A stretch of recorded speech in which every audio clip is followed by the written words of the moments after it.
Olá, excêntricos! Eu sou a Ana e se você não assistiu a primeira parte desse vídeo, eu recomendo fortemente que você comece por lá. Eu vou deixar o link da primeira parte aqui nos cards para vocês. Antes de darmos continuidade, eu quero mais uma vez expressar o meu respeito e solidariedade pela família Mota e dizer que esse vídeo está sendo feito para dar ainda mais voz para esse caso que permanece com inúmeras lacunas. Eu também quero convidar vocês para dar uma passadinha no canal Operação Policial, porque eles fizeram um trabalho de pesquisa e entrevistas maravilhoso sobre esse caso. São muitas e muitas horas de material que vale a pena ser visto se você tiver estômago, paciência e tempo. Esse roteiro possui informações retiradas das entrevistas que a Lucinha e o Sandro deram para o canal e da verdadeira aula que o Dr. Thiago Pavinato e o Dr. Christian Costa deram durante 3 horas e meia de vídeo. Mas antes de vocês irem lá e me abandonarem, assistam esse vídeo até o final, deixem seu like, comentem, compartilhem com um amigo. Vamos lá? Após 4 anos dos acontecimentos de 10 de dezembro de 2015, a impressão que a família tinha era que o caso estava seguindo rumo ao esquecimento. Toda hora trocavam o delegado responsável pela investigação, o colégio não colaborava, a polícia não falava nada com eles. Então é quando a Lucinha decide novamente viajar até o Recife para falar com o governador. E isso aconteceu em agosto de 2019. Ela vai até ele para pedir a federalização do caso.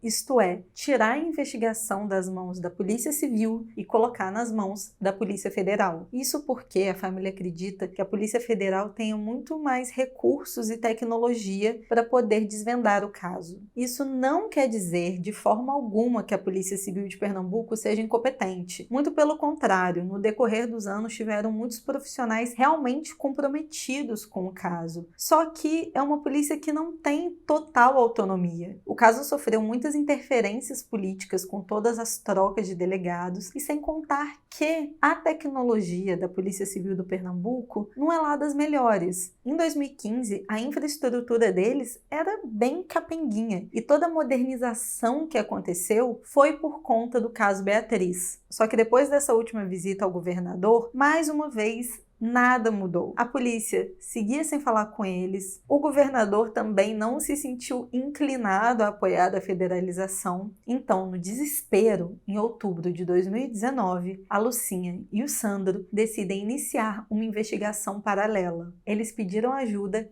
da Citigroup, que é um grupo de treinamento em investigações criminais dos Estados Unidos que fornece treinamento para agências policiais do mundo todo, incluindo o Brasil. Quem conduziu essa investigação paralela foi o presidente da Citigroup, o Fred Ponce, que tem mais de 25 anos de experiência em investigações criminais, e foi a partir das descobertas dele que algumas respostas finalmente começaram a ser dadas para a família. Só que a Polícia Civil não ficou nada feliz com a existência de uma investigação paralela. E em dezembro de 2019, quando completaram 4 anos do assassinato da Beatriz, a Polícia Civil de Pernambuco emitiu uma nota onde escreveu que reiterava o compromisso deles com o caso e que informações sobre o andamento dos trabalhos não estavam sendo dadas porque o caso corria sob segredo de justiça. Mas como eu já falei no primeiro vídeo, isso é um direito da família, mesmo que o caso esteja ocorrendo sob segredo de justiça. A Lucinha tentava falar com os delegados responsáveis pela investigação para ver se eles seguiam alguma linha de raciocínio do Fred Ponce, mas a Polícia Civil não aceitou nenhuma ajuda e não seguiu nenhuma dessas linhas de raciocínio. A Citigroup chegou a fazer um novo retrato falado do suspeito em 3D, muito mais realista e fidedigno, e a Polícia Civil não aceitou usar esse retrato nas suas investigações, mesmo que o retrato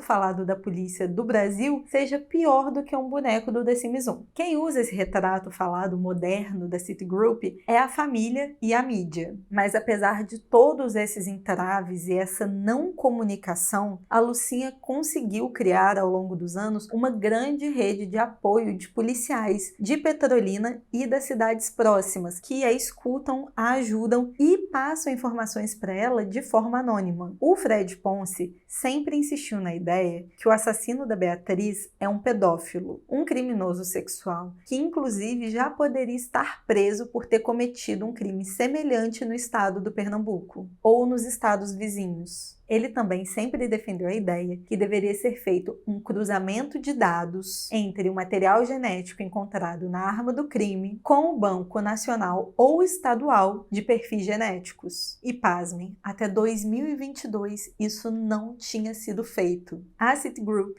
ofereceu ajuda ao governo de Pernambuco através do consulado americano, oferecendo tecnologia e treinamento de pessoal sem cobrar nada, e tudo o que eles receberam foi um longo e imenso silêncio do governador de Pernambuco e da Polícia Civil. Quando o consulado americano não obteve resposta, a Lucinha e o Sandro começaram a se preparar fisicamente e emocionalmente para o maior protesto que eles fariam até então. Uma caminhada de 720 quilômetros de Petrolina até o Palácio Campo das Princesas em Recife, para mais uma vez falarem sobre a omissão da polícia e do governo no caso e pedirem a federalização para o governador. E, gente, a entrada da Citigroup no caso, juridicamente falando, envolve muita coisa. É muito mais complicado do que parece, afinal de contas, quando a gente está falando de poder público, nada é simples. Então, eu não vou entrar em muitos detalhes por aqui, porque eu não sou advogada, nem especialista em administração pública, mas eu sei que não dava para eles simplesmente entrarem no caso e terem acesso a informações confidenciais, mas o governo e a polícia podiam ter respondido isso para a família, explicar por que isso não poderia ser feito juridicamente, mas eles nunca deram retorno e ainda por cima depois falaram que esse contato nunca foi feito, que era mentira do consulado americano, sendo que o consulado americano tem prova sim que eles entraram em contato. Então teve muito descaso e insensibilidade com essa família. Se a Polícia Civil informasse e atualizasse a família Mota sobre o andamento das investigações, muito provavelmente eles nunca teriam recorrido a uma investigação paralela. No momento do desespero, a única pessoa que ajudou eles a terem uma noção do que estava acontecendo foi o Fred Ponce. A Lucinha chegou a escrever uma carta para o Vaticano, gente. Esse era o nível de desespero dessa mãe. Como o colégio é uma instituição católica, ela escreveu para o Papa Francisco pedindo que ele a ajudasse com o colégio, para que eles colaborassem com as investigações. Só que provavelmente o seu pedido de ajuda nunca chegou ao Papa e ela recebeu uma carta com uma resposta totalmente genérica, que nem falava nada sobre o caso e que basicamente falava para ela orar e confiar em Deus. Como se a igreja não tivesse um belo histórico em acobertar crimes cometidos contra crianças, não é mesmo?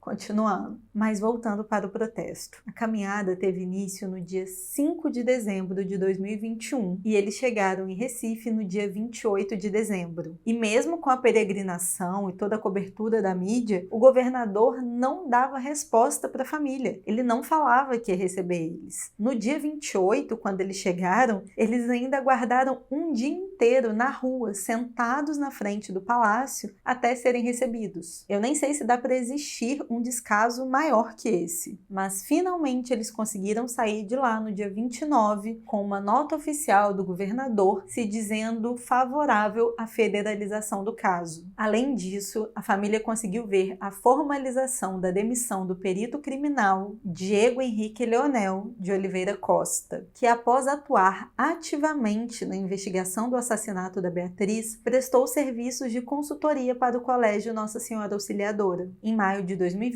a família tinha formalizado uma denúncia na Corregedoria da Polícia Civil e até então nada tinha sido feito. O colégio chegou a ter acesso às imagens das câmeras de segurança que mostravam o suspeito antes da família, além de todas as outras coisas que eles pareciam descobrir antes, o que reforça a ideia de ter alguém infiltrado dentro da polícia ajudando eles. E esse perito provavelmente era um desses informantes. Ainda nesse encontro com o governador, no dia 29 de dezembro de 2021, a Lucinha e o Sandro pedem que o DNA encontrado na faca seja incluído no Banco Nacional de Perfis Genéticos. Porque, como eu já falei, a Lucinha já estava pedindo isso para a Polícia Civil há mais de um ano. E talvez essa tenha sido a maior vitória dessa peregrinação. Porque eis que, depois de todos esses anos de omissão e silêncio da polícia e do governo, apenas 12 dias após a caminhada, a Polícia Científica de Pernambuco parece finalmente ter encontrado o assassino da Beatriz. Eles finalmente fizeram o tão pedido cruzamento de dados no Banco Nacional de Perfis Genéticos e compararam o DNA da faca com o DNA de 124 pessoas que se encaixavam com o perfil do assassino. E foi assim que chegaram até o nome de Marcelo da Silva, de 40 anos, que já estava preso desde 2017 por ter violentado sexualmente uma criança de 9 anos. Inicialmente, o Marcelo confessou tudo com muita calma e sem nenhuma resistência. Ele passou cerca de 2 horas e meia contando com detalhes tudo o que tinha acontecido naquela noite. Detalhes que só o assassino e a polícia poderiam saber. Além disso, o Marcelo é absurdamente parecido com o homem que nós vemos nas câmeras de segurança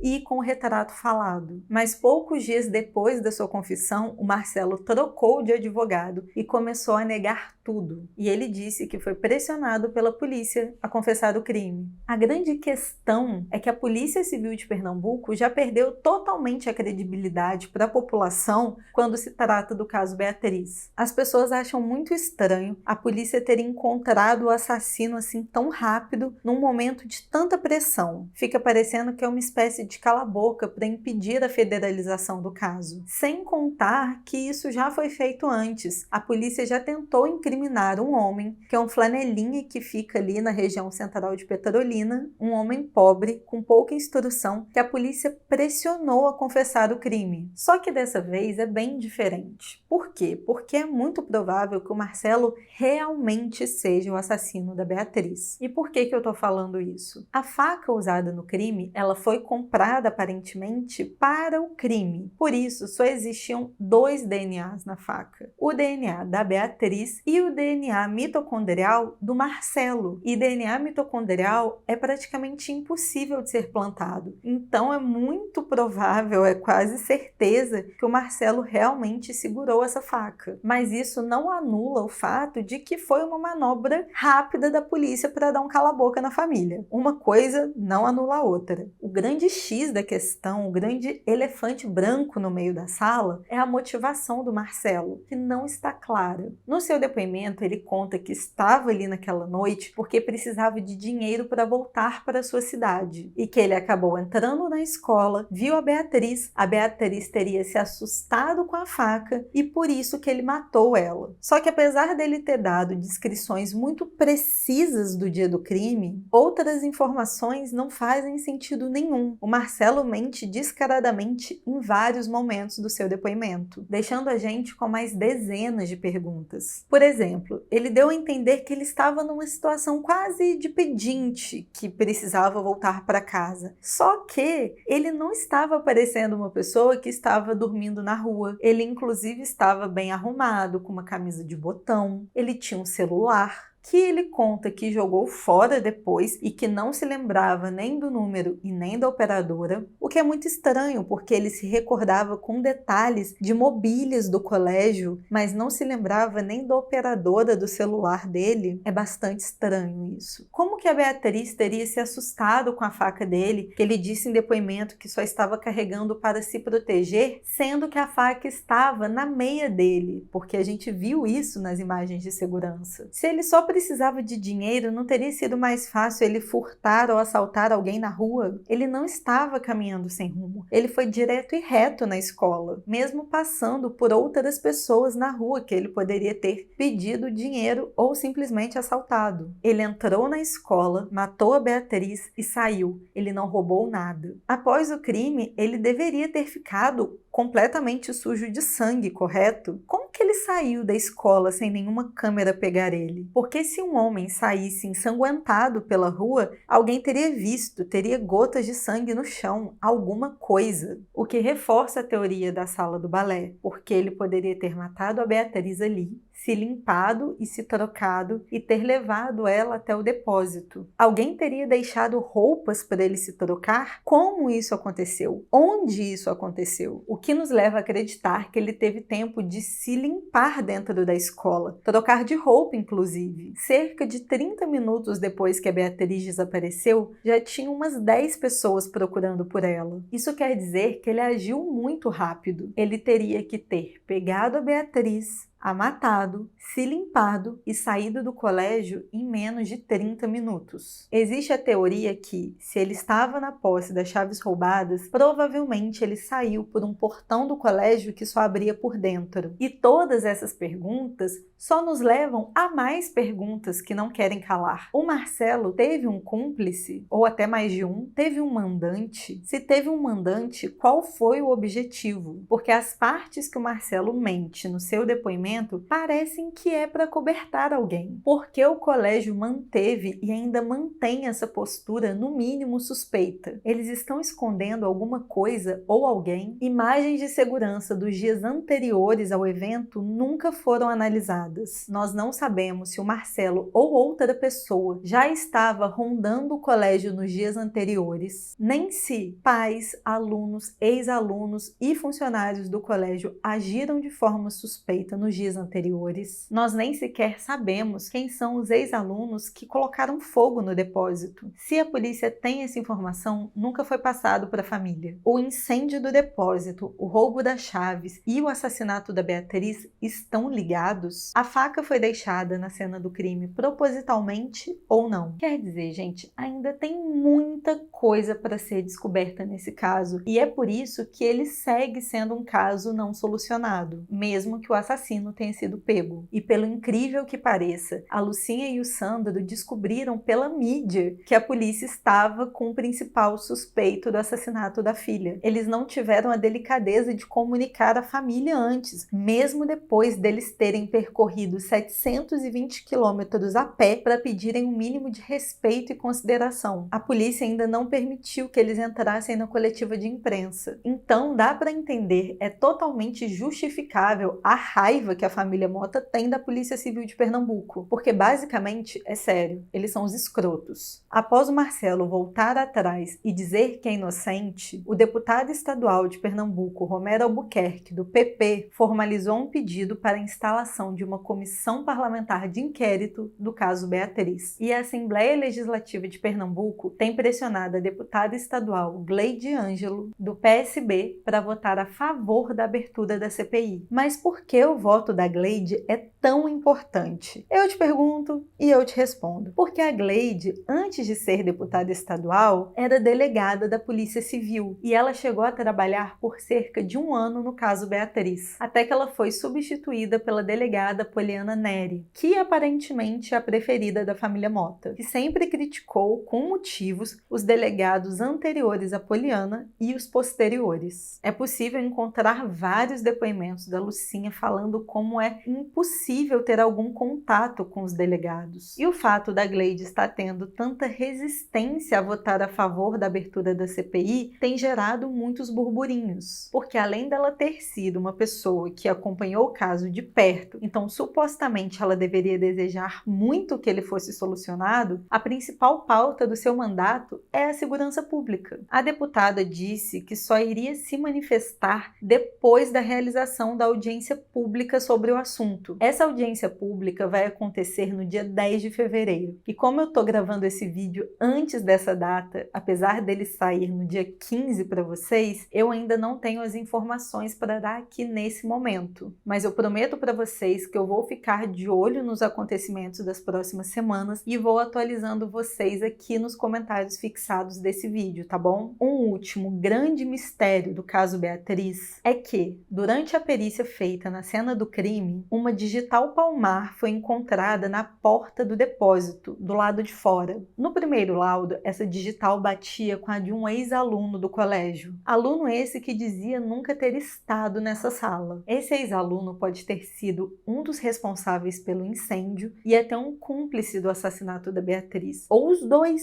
se tudo isso estiver relacionado. Essa pessoa nunca foi investigada. O delegado disse na época para Lucinha que, como o menino colaborou muito com as investigações, desviações, então ele estava liberado, ele foi descartado, como se uma coisa tivesse a ver com a outra. Inclusive, existe um vídeo desse ex-aluno no dia da formatura, do momento que a Beatriz desce para ir beber água. Ele está extremamente tenso, nervoso e fica olhando de um lado para o outro, como se estivesse vigiando ou vendo, marcando tempo, alguma coisa. É muito suspeito. Afinal de contas, ele estava no meio de uma celebração, de um evento festivo. Por que ele estaria tão tenso? E por fim, apesar do Marcelo ter uma ficha criminal, ele nunca fez nada parecido antes. Ele já tinha sido preso por furto e roubo em 2008 e é provável que a menininha de 9 anos que ele violentou sexualmente em 2017 não tenha sido a única. Mas ainda nada disso é sequer semelhante ao que ele fez com a Beatriz. Ele não abusou sexualmente da Beatriz, apesar de ter histórico de ser um criminoso sexual, o que nos deixa ainda mais uma pergunta sobre a motivação. Infelizmente, apesar de todos os esforços da família para que ocorra o deslocamento de competência da Justiça Estadual para a Justiça Federal, a única pessoa nesse país inteiro que pode pedir pela famosa federalização do caso é o Procurador-Geral da República, o Augusto Aras. E isso só pode ser feito se for comprovado que o Estado do Pernambuco violou os tratados internacionais de direitos humanos que o Brasil faz parte. E depois disso, o caso ainda precisa ser aprovado pelo Superior Tribunal de Justiça. E desde 2004, que foi quando começou a ser possível fazer o deslocamento de competência, pouquíssimos pedidos foram feitos pelo Procurador-Geral da República. E apenas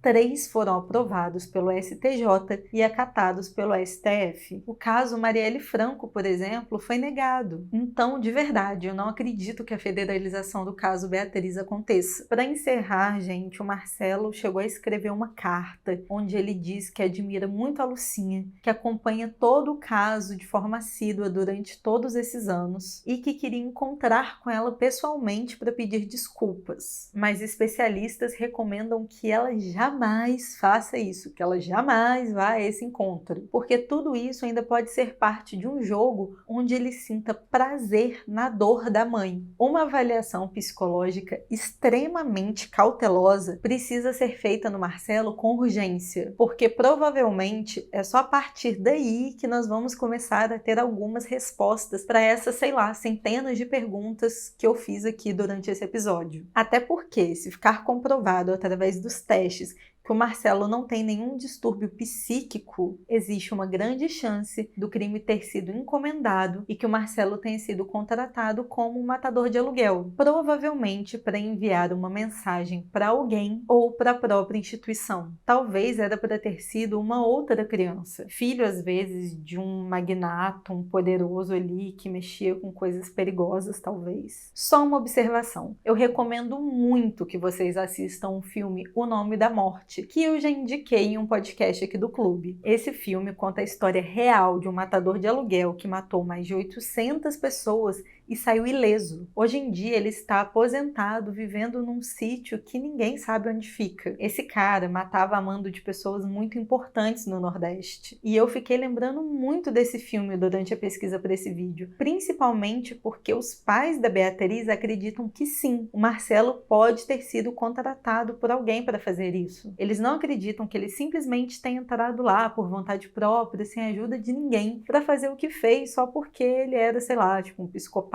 ou alguma coisa do tipo. O filme está na dona Netflix, então por favor, assistam. Mas por fim, gente, a verdade é que existem tantas linhas de investigação e potencial para esse caso que nós só podemos desejar que os investigadores consigam fazer o seu trabalho, que parem de bagunçar propositalmente um caso que provavelmente já poderia ter sido solucionado há muito tempo, mas parece que existe um esforço para a não solução. Eu já falei aqui antes e eu repito, a família Mota tem o direito sim a ter acesso ao inquérito policial, ainda ainda que sigiloso, desde que através de advogados. E isso tem sido negado a eles há anos. Além disso, a família tem direito a receber uma indenização do Colégio Nossa Senhora Auxiliadora, que pode até não ser a culpada, mas com certeza era responsável por lei pela Beatriz naquela noite e pelas 2.500 pessoas que estavam ali. E por fim, essa família merece ser acolhida e tratada com respeito e dignidade pelas autoridades públicas. E isso traz à tona talvez a pergunta mais importante de todas. Afinal de contas, quem é que ganha com a não solução do caso Beatriz Angélica? Tchau!